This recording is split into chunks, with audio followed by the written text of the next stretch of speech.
નમસ્કાર દોસ્તો, વિડીયોમાં ફરી એક વખત તમારું સ્વાગત કરું છું. આમ આદમી પાર્ટીના નેતા ચેતર વસાવા, જેમણે છોટા ઉદેપુરની અંદર એક હોસ્પિટલની મુલાકાત કરી છે. હવે એ હોસ્પિટલની મુલાકાત કરે છે તો એ હોસ્પિટલની અંદર એમને શું શું જોવા મળ્યું. ચેતર વસાવાએ આક્ષેપો લગાવ્યા છે કે આઝાદીના 75 વર્ષ પછી પણ આજે હોસ્પિટલની અંદર ઘણા બધા સાધનો ઘટી રહ્યા છે, ઘણા બધા સાધનોની કમી છે. સોનોગ્રાફી, લેબોરેટરી, એ બધા વસ્તુની અંદર ઘણી બધી સરસામગ્રીની ખૂબ જ મોટા પ્રમાણમાં કમી છે. ત્યારે એ કમીને કારણે દર્દીઓ મૃત્યુ પણ પામી જાય છે. ચેતર વસાવાનું કહેવું છે કે ભાઈ, એક સમયે જ્યારે પૂરતા સાધન સામગ્રી નહોતા, ગાડી આવજાવ કરીએ કે એવા રસ્તાઓ નહોતા, ત્યારે એક દર્દીને જોળીમાં નાખીને હોસ્પિટલ સુધી લઈ જવા પડે એવી હાલત થઈ ગઈ હતી. ત્યારે એ દરમિયાન જે રીતે જોળીમાં નાખીને એમને લઈ જતા હતા, ત્યારે રસ્તામાં અચાનક એનું દર્દ વધી ગયું અને રસ્તામાં જ એમનું મૃત્યુ થયું. છતાં પણ આ સરકારની આંખો ઉઘડતી નથી કે રોડ રસ્તાઓ આપણે કમસે કમ એવા સારા બનાવીએ કે એ રોડ રસ્તા ઉપર એમ્બ્યુલન્સ સહેલાઈથી ગામ સુધી પહોંચી શકે.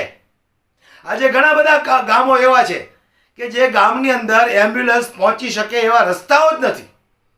અચાનક કોઈ પણને કંઈ થયું, કોઈ ઘટના ઘટી, તો હોસ્પિટલ સુધી પહોંચાડવા માટે મહા મુસીબત આવી પડે છે.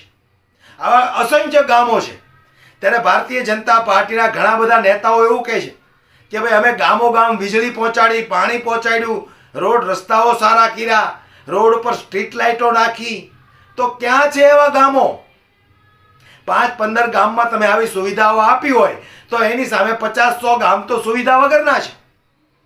ત્યારે જે રીતે ચેતર વસાવાએ કહ્યું છે કે ભાઈ આયુષ્માન કાર્ડ અત્યારે ઘણી બધી હોસ્પિટલોમાં અવેલેબલ નથી, ડોક્ટરો ના પાડે છે.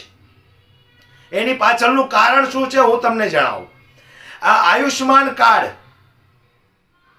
જે લોકો વાપરે છે, જે લોકો એમાં પોતાનો ઈલાજ કરાવે છે, ત્યારે ડોક્ટરોને પણ મારે ખાસ કહેવું છે કે તમે જે મસ્ત મોટા બિલો બનાવો છો અથવા તો સરકાર પાસેથી પૈસા પડાવી લેવાની તમારી જે નિયત છે, એ નિયતના કારણે સરકાર તમને પૈસા ચૂકવતી નથી.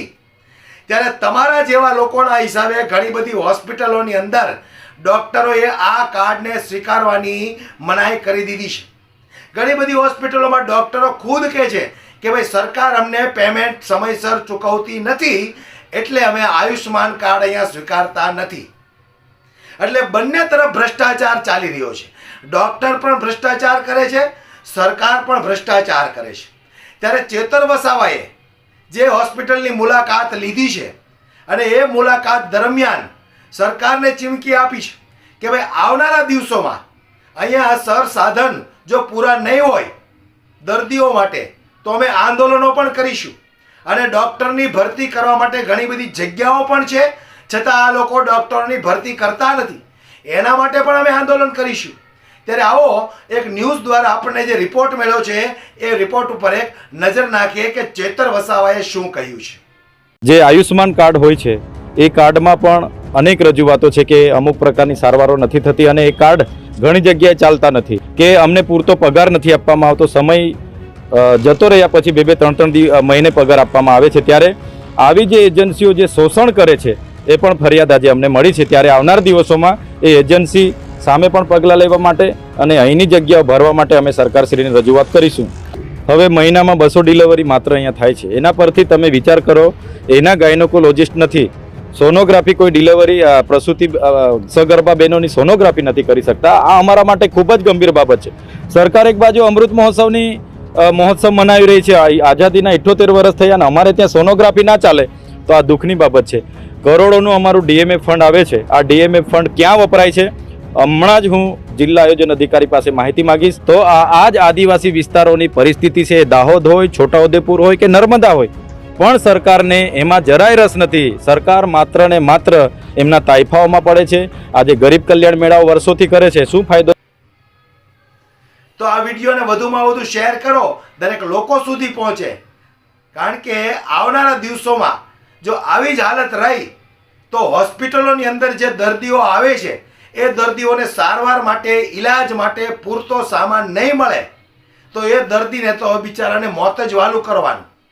કારણ કે વાતો ફક્ત કરે છે ભારતીય જનતા પાર્ટીની સરકાર કે ભાઈ અમારી સરકાર બનશે તો અમે જનતા માટે આ સુવિધા કરશું, તે સુવિધા કરશું. અસલમાં જે સુવિધાઓ કરવાની છે એના ઉપર ક્યારેય ચર્ચા કરતી નથી સરકાર. હોસ્પિટલો બનાવવાની છે, હોસ્પિટલમાં પૂરતા સામાનની જે અછત છે એ પૂરી પાડવાની છે. સરકારી સ્કૂલો બનાવવાની છે જેથી કરીને ગરીબ મધ્યમ વર્ગના બાળકો ત્યાં ભણી શકે. આવી સુવિધાઓ પૂરી પાડવાની સરકાર ચૂંટણીમાં ક્યારેય વાત કરતી નથી. ફક્ત જનતાને પ્રલોભનો આપી અને જનતા પાસેથી વોટ લઈ લે છે. અને આ અંધભક્તોને આદત પડી ગઈ છે કે વારંવાર કમળનું જ બટન દબાવવાનું છે. પછી ભલે ને આપણને સુવિધાના નામે મીંડું મળે, આપણે મોંઘવારીનો સામનો કરવો પડે, બરાબર કે નહીં? હાલ હમણાં તેલના ડબ્બામાં 400 રૂપિયા વધ્યા છે. તો હવે અંધભક્તો આ 400 રૂપિયાનો માર તમારે પણ સહન કરવો પડશે. કાંઈ તમારી પાસે એવું કાંઈ કાર્ડ તો છે નહીં કે ભક્ત કાર્ડ અમારી પાસે છે એટલે અમને સસ્તું મળશે. હે, તમારે પણ બધી જ મોંઘવારીનો માર સહન કરવાનો છે. પણ છતાંય તમે સુધરતા નથી એટલે જ તો તમને અંધભક્તો કહેવામાં આવ્યા છે. વિડીયો વધુમાં વધુ શેર કરો, દરેક લોકો સુધી પહોંચાડો દોસ્તો, વધુમાં વધુ લોકો જાગૃત બને. જય હિન્દ.